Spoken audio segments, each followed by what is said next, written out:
My roommate asked me to keep her company for 1 hour on a bright Tuesday afternoon, but the moment I stepped into her room and saw the chair pushed against the door, the untouched lunch on her desk, and the trembling note half hidden beneath her blanket, I knew this was not about loneliness.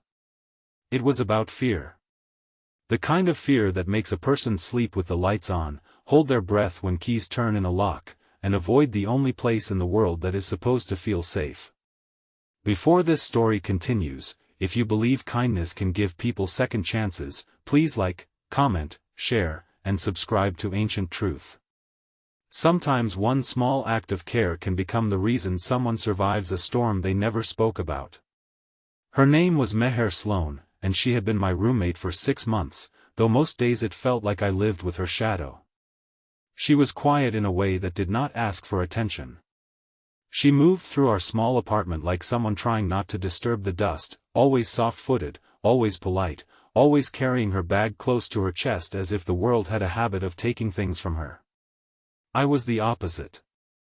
My name was Irina Vale, and I filled silence because silence made me nervous. I talked while cooking, hummed while cleaning, complained loudly when the elevator broke, and called my mother every Sunday with the speakerphone on. Meher never complained. She never sang. She never invited anyone over. But at first, I thought that was just who she was. Our apartment was on the 3rd floor of an old cream-colored building above a bakery that made the whole street smell like butter and sugar by noon. Sunlight poured through the living room windows every afternoon, falling across our second-hand sofa and the little wooden table where I kept a chipped blue vase. It should have been a cheerful place. It should have felt ordinary. But over the last month, Meher had almost stopped coming home before dark. Sometimes she stayed out until midnight. Sometimes she slept at the library, claiming she had deadlines. Sometimes I heard her come in at dawn, locking the door with careful, shaking fingers. When I asked if she was okay, she smiled too quickly and said she was just tired. That Tuesday, the city was awake and golden. Children were shouting in the lane below. A delivery bike coughed near the corner. The bakery owner was arguing with someone about change.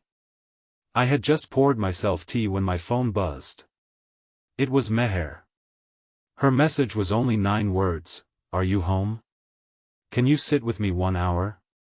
I stared at it for a moment, confused. She was home? In the middle of the day? That alone felt strange. I replied yes and walked down the hallway to her room. Her door opened before I knocked. Meher stood there in a pale green sweater though the afternoon was warm, her hair pinned back messily, her face colorless. Her eyes looked swollen, not exactly from crying, but from holding back tears for too long. She asked me to come in.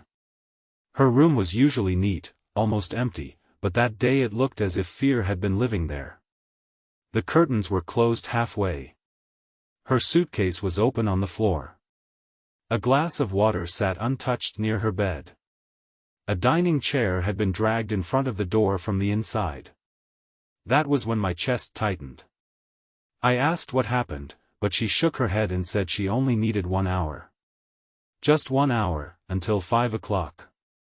She said it like 5 o'clock was a cliff edge.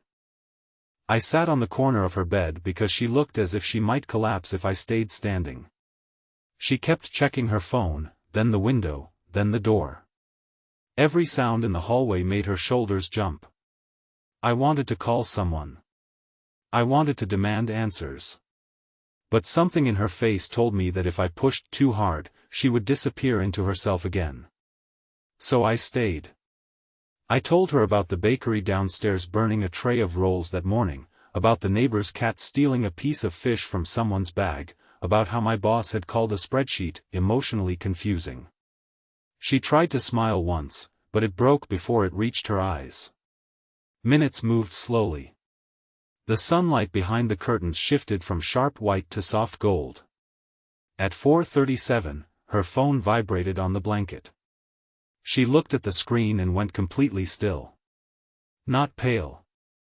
Not scared. Empty. I saw the name before she turned it over. Riven. I did not know anyone named Riven in her life. I barely knew anyone in her life at all. But her reaction told me enough. My voice became softer when I asked if someone was hurting her. Meher looked down at her hands.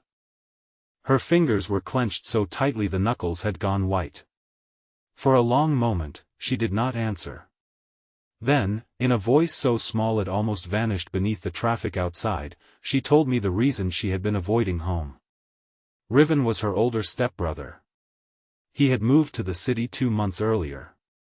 He did not live with us, but he knew our building. He knew her schedule. He knew when I left for work.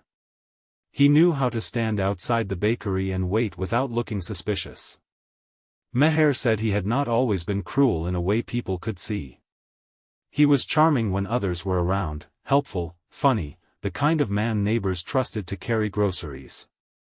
But behind closed doors, he controlled everything. When they were younger, he decided who she spoke to, what she wore, what she studied, where she went.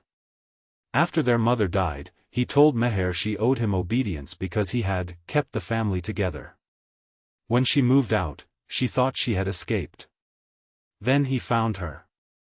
At first, he only sent messages. Then he started appearing near campus. Then outside the bakery. Then in the building lobby. He told her she was ungrateful. He told her she was weak. He told her no one would believe her if she complained because he had never raised a hand in public. Then one night, when I was visiting my aunt, he came to the apartment and knocked for 40 minutes. Meher hid in her room with the chair against the door and a pillow pressed over her mouth so he would not hear her crying. After that, home no longer felt like home. It became a place with walls too thin and locks too small. I felt anger rise in me so sharply that it scared me. Not loud anger. A cold, steady kind. I wanted to run downstairs, find him, and make him understand what it felt like to be afraid. But Meher was staring at me as if my reaction might decide whether she regretted telling me. So I swallowed the rage and reached for her hand. I told her I believed her. Those 3 words changed something in the room. Her face crumpled, and for the first time since I had known her, Meher cried without apologizing. The phone buzzed again. She flinched. I asked why 5 o'clock mattered. She said Riven had messaged that he was coming at 5 to talk sense into her. He wanted her to move back into his apartment. He said he had already spoken to the landlord and would make trouble if she refused. He said he knew I would not be home because I usually worked late on Tuesdays. But that week my shift had been changed. Meher had asked me to sit with her because she did not trust herself to open the door if he kept knocking. She was afraid she would freeze. Afraid she would obey just to make the fear stop. At 4:56, footsteps sounded in the hallway. Meher stopped breathing. I stood up. The apartment seemed to shrink around us. The sunlit walls, the little kitchen, the vase on the table, everything looked suddenly fragile. The knock came at exactly 5. 3 firm taps. Then his voice, smooth and almost cheerful, calling her name. He said he knew she was inside. He said he was not angry. He said he only wanted to talk. Meher covered her ears. I did not open the door. I spoke through it and told him to leave. There was a pause, and then he laughed softly, as if I were a child interrupting adults. He used my name. That was the worst part. He knew my name. He said I did not understand family matters. I told him he had 30 seconds to leave before I called the building manager and the police. His voice changed then. The charm thinned. He said Meher was unstable. He said she lied. He said I was being manipulated. Beside me, Meher whispered that he always did this. So I did something simple. I pressed record on my phone and placed it near the door. Then I asked him, clearly, why he had been waiting outside our building, why he had come when Meher asked him not to, why he thought he had the right to take her anywhere. He did not answer directly. Instead, he threatened to ruin her scholarship, call her department, tell everyone she was mentally unwell. Every word landed like proof. When the building manager, Mrs. Pasha, came up because I had texted her, Riven changed his tone instantly. He became polite. Concerned. Almost wounded. But this time, Meher did not hide behind me. She stepped into the hallway with her hands shaking and said he needed to leave. Her voice cracked, but it held. Mrs. Pasha stood beside us, small and silver-haired and fierce, and told him there were cameras in the lobby and that if he returned, she would report him for harassment. Riven looked at Meher for a long second, and I saw the message in his eyes, this is not over. But he left. After the elevator doors closed, Meher sank to the floor. I sat beside her in the hallway, not caring that Mrs. Pasha was watching, not caring that the neighbors had cracked their doors open. Meher kept saying she was sorry. Sorry for involving me. Sorry for being weak. Sorry for making the apartment unsafe. I told her the only person who should be sorry was the one who made her afraid. Mrs. Pasha knelt with difficulty, touched Meher's shoulder, and said something I have never forgotten, fear is not weakness, child, fear is the body begging to be protected. That evening, our apartment changed.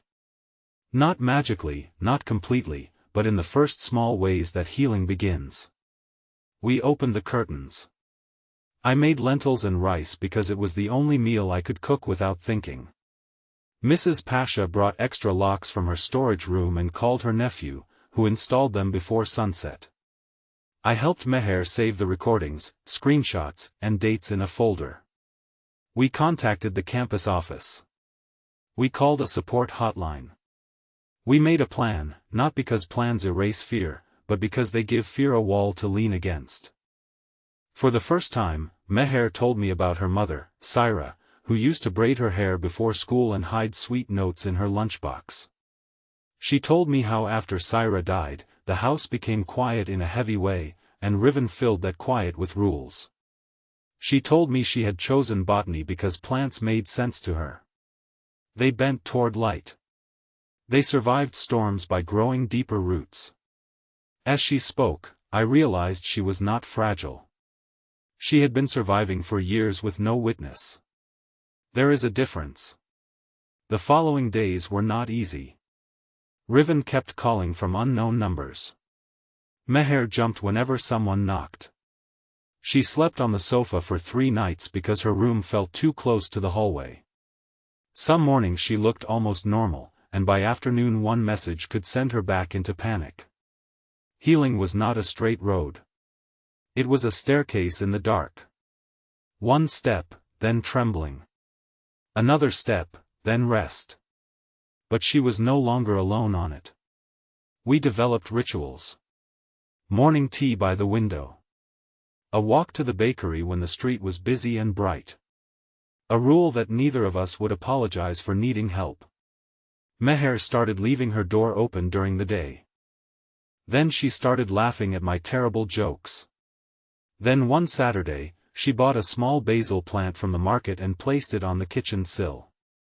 She said the apartment needed something alive that was not afraid to grow.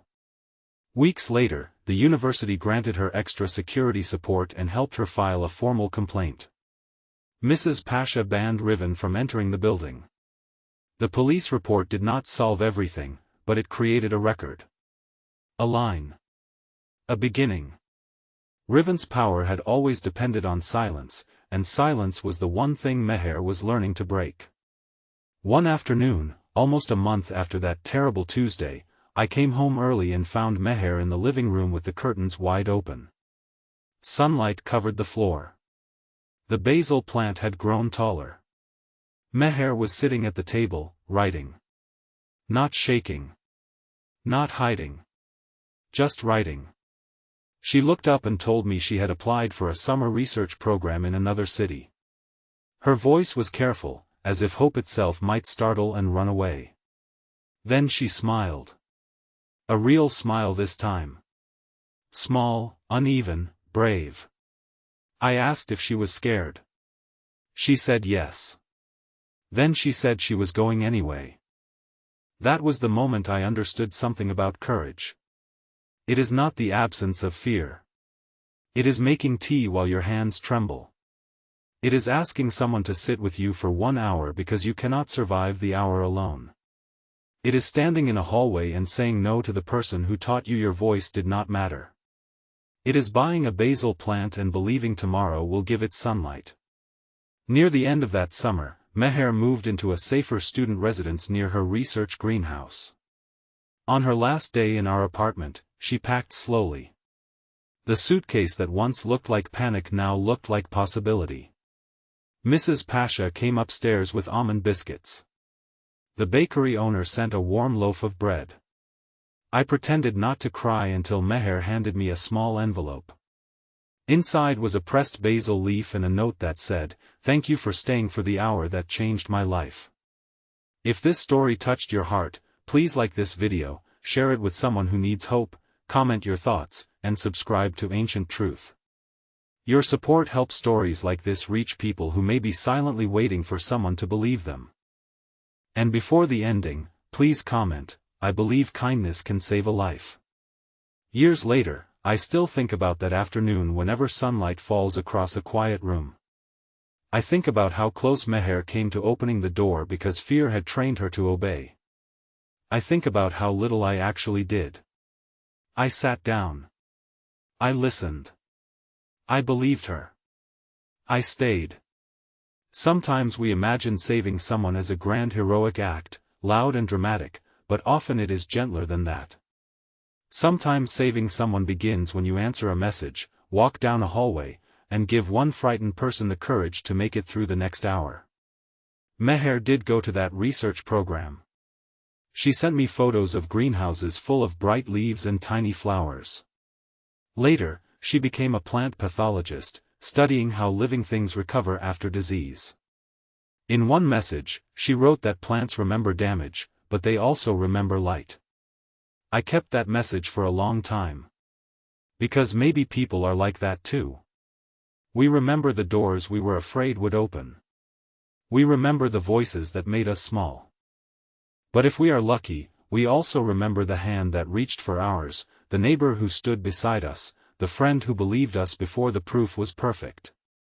We remember the hour someone stayed. And sometimes, 1 hour is enough to begin a whole new life.